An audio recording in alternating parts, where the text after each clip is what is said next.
2014-030024, Prodi Manajemen Pendidikan Islam A, kelompok 6 Kewarganegaraan.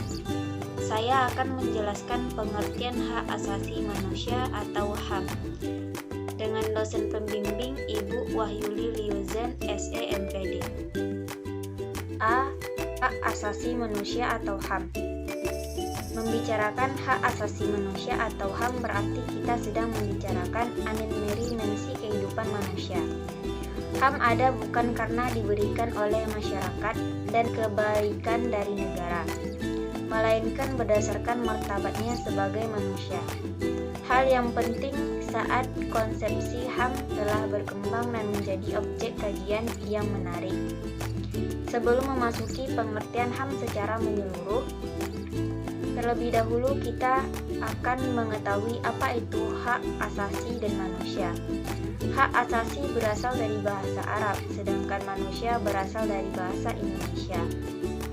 Hak berarti benar, nyata, pasti, dan tetap atau wajib. Dapat kita simpulkan kewarganegaraan atau kewajiban untuk melakukan sesuatu atau tidak melakukan sesuatu. Kata asasi arti membangun, mendirikan, meletakkan, atau asal, asas, dan pengakalan dasar. Dapat disimpulkan sebagai sesuatu yang bersifat mendasar dan fundamental. Sedangkan manusia adalah makhluk Tuhan yang Maha Esa, berperan sebagai pengelola dan pemelihara alam secara seimbang dan terasi dalam keimanan dan ketakwaan. B. Hak asasi manusia menurut para ahli. 1. Abdullah An-Naim. Istilah hak asasi manusia memacu pada hak-hak yang diakui dan dimajukan melalui hukum dan organisasi internasional. 2. Abu Al-Mududi, tahun 1903 sampai 1979. HAM adalah hak-hak kodrati yang dianugerahkan oleh Allah Subhanahu wa Ta'ala kepada setiap manusia dan tidak dapat dicabut atau dikurangi oleh kekuasaan atau badan apapun. 3. Adnan Buyung Nasution. HAM adalah hak yang melekat pada manusia yang dibawa dari lahir. 4. Desir Vance Gonzalez, tahun 1919 sampai 2009. HAM adalah hak yang diperoleh seseorang karena dia manusia dan bersifat universal. 5. Franz Magnus Sosmo. HAM adalah hak-hak yang dimiliki manusia berdasarkan martabatnya sebagai manusia. 6. Jack Connelly. HAM adalah hak setiap orang karena ia adalah manusia. 7. Laos Henki 1117 sampai 2010. HAM adalah ketentuan-ketentuan yang dipertahankan yang dikenal sebagai hak, bukan tuntutan cinta. 8. Mas'ud Badrin. HAM adalah hak yang berasal dari martabat intern dan telah didefinisikan sebagai klaim-klaim manusia. 9. Suetanyo Wignotroboto. Hak manusia yang asasi adalah hak yang melekat secara kodrati pada setiap makhluk yang dilahirkan dengan sosok biologis manusia. 10. Uzurike.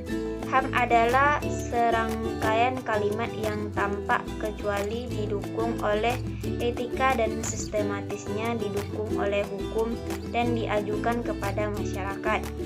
11. Wells Force and Cook. Menurut mereka, HAM adalah seperangkat hak yang dimiliki manusia sebagai suatu kebaikan dan sisi kemanusiaan mereka. Ada 3 karakteristik HAM, yaitu universal, tidak terbentahkan, dan subjektif. C. Pengertian hak asasi manusia dalam Undang-Undang No.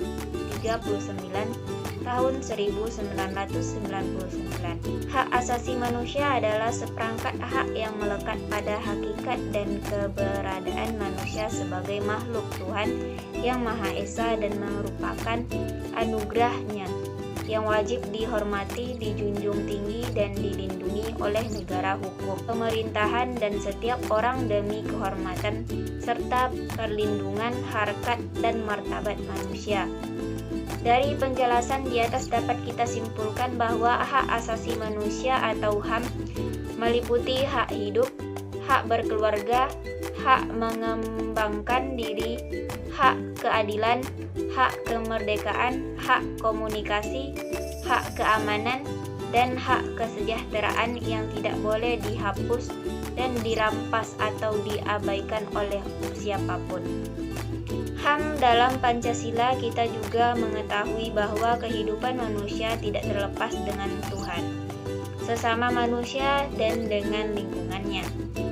Pancasila memandang bahwa hak asasi manusia dan kewajiban manusia bersumber dari ajaran agama, nilai moral universal, nilai budaya bangsa, serta pengalaman kehidupan politik nasional.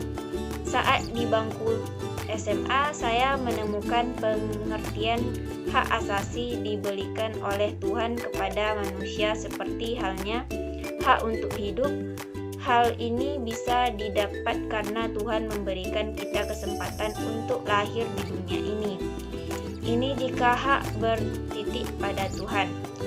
Jika bertitik pada manusia seperti hak untuk bebas berpendapat, semua orang bisa berpendapat dan beropini tanpa harus merasa takut atau khawatir bahwa pendapatnya itu benar atau salah. Sekian yang dapat saya sampaikan, lebih dan kurang saya mohon maaf. Wabillahi taufiq wal hidayah. Wassalamualaikum warahmatullahi wabarakatuh.